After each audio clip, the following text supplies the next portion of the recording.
साथियों, कृषि की बात कर रहा था। आइए मैं एक खेत में आ गया लेकर आपको।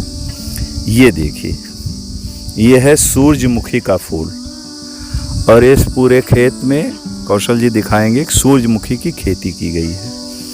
सूरजमुखी से, इसको सनफ्लावर बोलते हैं, इससे खाने का तेल पैदा किया जाता है। जैसा कि अभी आप लोग जानते होंगे कि पाम ऑयल पर प्रतिबंध लग गया है, भारत जो है उसको इंपोर्ट नहीं कर पा रहा है, इसलिए बहुत सारे उसका सब्स्टिट्यूट ढूंढने के लिए नारियल का तेल और तमाम ऐसे सोयाबीन के तेल हैं। उसी परिप्रेक्ष्य में गांव में अब सूरजमुखी की भी खेती होती है।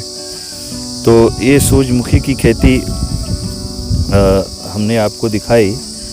और सूरजमुखी की खेती के साथ साथ आइए हम आपको ले चलते हैं थोड़ा सा और आगे कि इसे सनफ्लावर है, आप जान रहे हैं। फिर उसके बाद तिलहन दलहन अर्थात दाल या जिससे करी बनती है, उसकी भी खेती होती है। तो देखिए उड़द का पेड़ है, हालांकि ये खेती थोड़ी कमज़ोर है। ये उड़द के पेड़ आपको बीच बीच में दिख रहे हैं, इससे उड़द पैदा होता है और दाल और विभिन्न और चीज़ों में इसकी उपयोगिता खाने में की जाती है। और चूँकि अभी गर्मी का सीज़न है, गेहूं की कटाई एक आध महीने पहले हुई, धीरे धीरे हम अब जो है धान की रोपाई की तरफ बढ़ रहे हैं।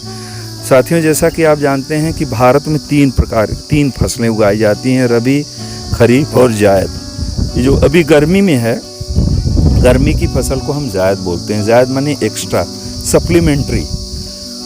तो जैसा कि मैं अभी थोड़ी देर पहले आपसे बात कर रहा था कि धान की रोपाई, ये देखिए धान के बीज डालने का खेत तैयार हो गया है। ये देखिए कौशल जी आपको दिखा रहे हैं। धान भिगो कर एक दिन पहले रखा जाता है, फिर इसमें धान ऐसे छिड़क दिया जाएगा। धान के छिड़कने के बाद 15-20 दिन, 1 महीना के आसपास इसमें इतने बड़े पौधे जब हो जाएंगे तो उन पौधों को निकाल कर फिर धान की रोपाई के खेत तैयार किए जाएंगे और उसमें उनको लगाया जाएगा। फिर कौशल जी से मैं ये कहूँगा, ये देखिए गांव का एक बैकग्राउंड आप ले लीजिए और चारों तरफ जो है आप दिखाएं। क्योंकि इस समय गेहूं कट गया है, इसलिए काफ़ी आप लोगों को दिख रहा है कि ये चीज़ें काफ़ी खुली नज़र आ रही हैं। लेकिन जब ये धान लग जाएगा, चारों तरफ हरियाली आपको नज़र आएगी। और वो देखिए 2 लोग खेत में काम कर रहे हैं, किसान खेत में अपने काम कर रहे हैं। सुबह का समय है, बाद में बहुत गर्मी हो जाएगी, तो इस टाइम का उपयोग कर रहे हैं वो लोग। और पीछे देखिए गांव के लोगों, देखिए एक सर पे अपने कुछ सामान लेते हुए जा रहे हैं। तो अपनी दैनिक प्रक्रिया में लोग आवश्यकता अनुसार लगे हुए हैं। अब मैं यहाँ से आपको एक जगह और ले चलता हूँ। गांव में प्रकृति की अपनी एक अद्भुत छटा है। देखिए मोर नाचते हुए दिखा रहे हैं। कौशल जी अपना कैमरा ले जाए। देखिए मोर नाच रहे हैं। मोर ऐसा पक्षी है, जब वो नाचता है तो जो उसके आँखों से अश्रु गिरते हैं, तो बाद में जो मोरनियाँ अगल बगल देखिए घूम रही हैं, उसी उनके नेत्र के अश्रुओं को पीकर मोरनियाँ गर्भ धारण करती हैं। ये देखिए कितना खूबसूरत नज़ारा है कि मोर नाच रहे हैं। हो सकता है मोर भाग न जाए, थोड़ा उसके नज़दीक जाने का हम लोग प्रयास कर रहे हैं। और अपनी मस्ती में देखिए मोर नाचता है। मोर जोगी होता है। कभी मोर और मोरनी का शारीरिक संपर्क नहीं होता है मित्रों। इसके जो प्रेमाश्रु हैं, प्रेमाश्रु जो गिरते हैं, उसी को पीकर मोरनियाँ गर्भ धारण करती हैं। देखिए मोर नाच रहा है और अपनी मस्ती में नाचता हुआ चला जा रहा है। उसको ये लग रहा है कि कोई हमें डिस्टर्ब ना करे, फिर भी वो अपनी मस्ती में है। ये देखिए ये नाच रहा है और अपने पीछे वाले पोर्शन को देखिए किस तरह से हिला रहा है। थोड़ा और नज़दीक चलने का प्रयास करते हैं। थैंक गॉड ये मतलब भागे ना, और आपको नज़दीक ले चलते हैं। ये देखिए कहीं डर के भाग न जाए, इस बात का एक डर है। लेकिन हम आपको ज़्यादा से ज़्यादा क्लोजअप में दिखाना चाहते हैं। देखिए कितनी खूबसूरत ढंग से ये जो है मोर नाच रहा है। और ये देखिए अब वो डर गया, उसको इस बात का आभास हो गया और हम लोगों को देखकर मोरनियाँ भी दिखाएंगे कौशल जी इधर उधर स्कैटर्ड हो गई हैं, भाग गई हैं। हर जैसा कि हम पहले बताए कि हर गांव में एक ग्राम देवता होता है और देवी और शक्ति की पूजा गांव में बहुत प्रचलित है। कोई ऐसा गांव नहीं है जहां देवी जी की पूजा न की जाती हो। तो मैं आपको काली माँ या देवी जी का जो थान बोला जाता है, या थान का अर्थ स्थान से होता है। यहाँ गांव के लोग कहते हैं देवी के थाने जाना है, अर्थात देवी स्थान पर जाना है जहाँ देवी निवास करती हैं। चूँकि वो आज शक्ति हैं और सबका कल्याण करती हैं, माही के शरण में देश दुनिया रहती है। तो जिस गांव सौराई गांव की मैं बात कर रहा, जिस गांव में मैं हूँ इस समय, जिस गांव में मैं ब्लॉगिंग कर रहा हूँ, इस गांव का ये देवी स्थान है। और देवी जी का स्थान यदि है तो नीम के पेड़ का होना परम आवश्यक है मित्रों। ये देखिए दूसरा भी पेड़ है, लेकिन ये देखिए जो चुनरी बांधी गई है वो नीम का पेड़ है। माता जी देवी जी ऐसी मान्यता होती है कि नीम के पेड़ के नीचे ही निवास करती हैं, रहती हैं। नीम के पेड़ की पत्ती को खाती हैं। नीम बहुत प्रिय है और नीम का वैज्ञानिक महत्व भी आप लोग जानते हैं। ये देखिए नीम के पेड़ में बांधा गया है, उधर भी बांधा गया है। लेकिन यदि ये नीम का पेड़ नहीं होता तो ये देवी जी का स्थान नहीं माना जाता, खाली दूसरे पेड़ से। तो ये इसका एक विशेष महत्व है साथियों। और इधर देखिए फिर एक हैंडपम्प भी लगी है। अब थोड़ा और चलकर फिर हम और भी चीज़ों से आपको जोड़ते हैं। प्यारे साथियों देखिए चलते चलते हम आ गए एक ऐसी जगह जो गांव में प्रमुख सिंचाई का साधन है। ये मैं दिखाता हूँ, वो देखिए डीजल का पंप लगा है और डीजल का पंप जो है फिर यहाँ एक मोटर लगाया गया है और उस मोटर से इसको कनेक्ट करके जब वो चलाएंगे फिर पानी निकलेगा और ये पानी का हौदा है। इसमें लोग नहाते भी हैं और साथ ही साथ पानी जब आगे चला जाता है तो सिंचाई के लिए गांव में इसका उपयोग किया जाता है। एक गांव में सिंचाई का एक बड़ा ही महत्वपूर्ण साधन है। गांव के लोग अपनी आवश्यकताओं की पूर्ति के लिए बहुत विभिन्न प्रकार की चीज़ों का अपने आप ही रख रखाव करते हैं। कभी कभी छोटी मोटी चीज़ों का अन्वेषण भी करते हैं। लीजिए हम आ गए, ये देखिए ये है फर्टिलाइज़र, ये है खाद। गांव में पहले इसको गोबर की खाद बोलते हैं, आप लोग इसको ऑर्गेनिक फर्टिलाइज़र बोल सकते हैं, आप इसको कंपोस्ट खाद बोल सकते हैं। इसमें गोबर, पत्तियाँ, बहुत सारी चीज़ों को सड़ा के बनाया जाता है जो खेत की उर्वरक शक्ति को ये बहुत अच्छा बढ़ाता है। यदि आप अपने खेतों में लगातार केमिकल फर्टिलाइज़र 5-10 साल डालें और ऑर्गेनिक खाद ना डालें तो आपका खेत धीरे धीरे ऊसर बन जाएगा। तो हर छोटी छोटी चीज़ें जो गांव में होती है उसकी उपयोगिता के विषय में गांव के लोग किसान सोचते हैं। उसी परिप्रेक्ष्य में देखिए अपने आज तो रसोई गैस आ गई, तमाम चीज़ें आ गई। पहले लोग लकड़ी पर खाना बनाते थे, लकड़ी से अलाव जलाते थे। और ये देखिए गाय के गोबर से ऊपल बनाते थे। ये देखिए ऊपल आपको दिखा रहा हूँ जो गाय के गोबर से बनाया जाता है और ये भीग न जाए बारिश से, इसलिए ऊपर से ये ढक दिया गया है। ये देखिए बहुत रखा गया है।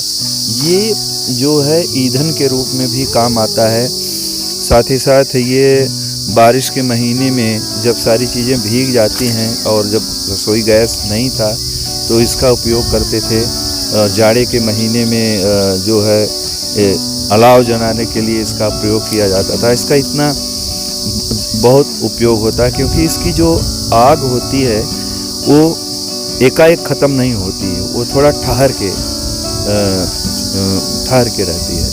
फिर देखिए उधर हमारे मित्र कौशल जी यदि कैमरा घुमाते हैं तो देखिए धीरे धीरे मैं चहलकदमी करते हुए कौशल जी के साथ गांव के विद्यालय में पहुंचने वाला हूं। भारत इस समय विकास कर रहा है, साथ ही साथ शिक्षा पर विशेष ध्यान दिया जा रहा है। तो मेरे ख्याल से भारत का कोई ऐसा गांव नहीं होगा जिसमें एक दो विद्यालय ना हो। और बेसिक एजुकेशन जो प्राइमरी जिसको बोलते हैं, बेसिक एजुकेशन की तो व्यवस्था हर गांव में की गई है। शिक्षा पर विशेष जोर दिया जा रहा है। उसी में देखिए गांव का विद्यालय है, यहाँ बच्चे पढ़ने आते हैं। अभी छुट्टियां चल रही हैं इसलिए विद्यालय बंद है, छात्र नहीं दिख रहे हैं। तो यहाँ दिखाएंगे आपको। ये देखिए कौशल जी दिखा रहे हैं कि ये देखिए मैं रुक गया हूँ और देखिए गांव का विद्यालय उसका परिसर दिखा रहे हैं। और पहले साथियों गांव कोई ऐसा गांव ही नहीं होता था जहाँ कोई तालाब ना हो। तालाब बोलते हैं, सरोवर बोलते हैं। तो मेरे ख्याल से पहले उसी परिप्रेक्ष्य में यह सरोवर जो आप देख रहे हैं ये खुदवाया गया रहा होगा। वर्तमान समय में भारत जल शक्ति अभियान के दौरान भारत सरकार ने ये घोषणा की है कि गांव-गांव जल संचय करने के लिए तालाब, पोखरे और सरोवर खुदवाए जाएंगे। हो सकता है इन पुराने सरोवर्स का जीर्णोद्धार किया जाए या इनको ठीक से बनाया जाए।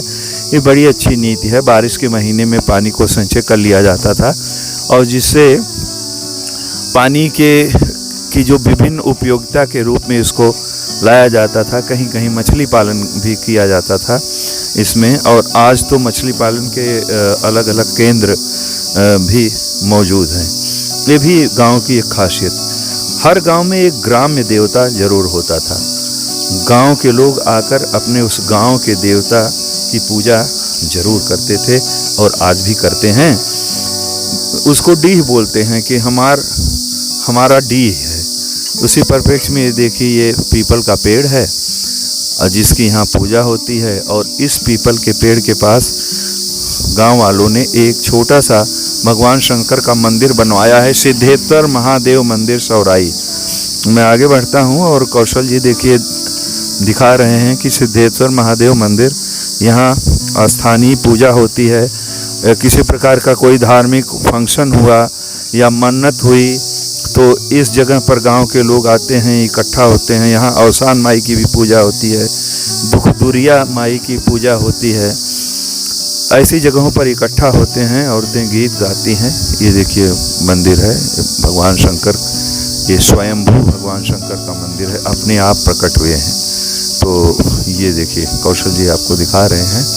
तो ये सब जो गांव की जो आस्था है, गांव की जो जीवन शैली है, जो उनका रहन सहन है, वो मैटेरियली भी कहीं न कहीं वो चीज़ रिफ्लेक्ट होती है, दिखाई पड़ती है। वो मैं दिखा रहा हूँ। अब मैं आपको एक और चीज़ की तरफ ले चलता हूँ। डियर फ्रेंड्स, अब आपको मैं गांव के घरों में उपयोग होने वाली कुछ चीज़ों से रूबरू कराता हूँ। अब तो लोग गेहूं को पिसाने के लिए मिल पर जाते हैं, फ्लोर मिल पर जाते हैं। लेकिन ये आप देखिए, ध्यान से देखिए, थोड़ा कौशल जी और नज़दीक से इसको दिखाइए, इसकी परिध देखिए। इसको जांता बोलते हैं। ये पत्थर का बनाया जाता है और उसमें लकड़ी का एक डंडा लगाया जाता है।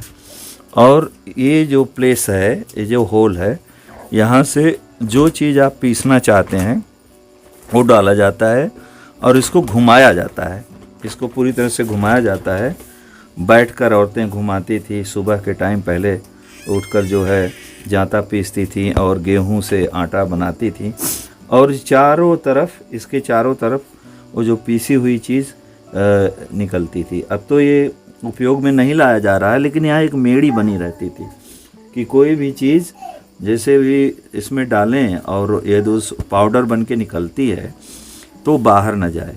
ये है जांता। अब आइए आपको आगे ले चलते हैं बाहर। ये सब चीज़ें जब मशीन का आविष्कार नहीं हुआ था, बड़ा काम करती थी। इसको बोलते हैं कांडी। ये देखिए कांडी इसको बोला जाता है। ये पत्थर की बनाई जाती है, पत्थर की बनाई जाती है। इसको मूसर बोलते हैं, पहरुआ बोलते हैं गांव में। ये इसमें इस मूसर में देखिए यहाँ लोहा लगा हुआ है, लोहे का लगा हुआ है। और ये मूसर जो है, ये पार्ट जो है बगैर लोहे का है। जब कोई सॉफ्ट चीज़ होती है तो इसी कांडी में वो चीज़ रखकर ऐसे कुटाई उसकी की जाती है। इसकी कुटाई की जाती है, फिर इसके बाद उसका जो स्किन, उसका छिलका निकल जाता है। जैसे धान की कुटाई मुख्य रूप से इसमें की जाती है। कोई ज़्यादा सॉलिड चीज़ रहती है जो इसके कूटने से बाहर नहीं निकल पाती, तो ये जो लोहा जिस तरफ लगा है, लोहे वाले पोर्शन का उपयोग किया जाता है।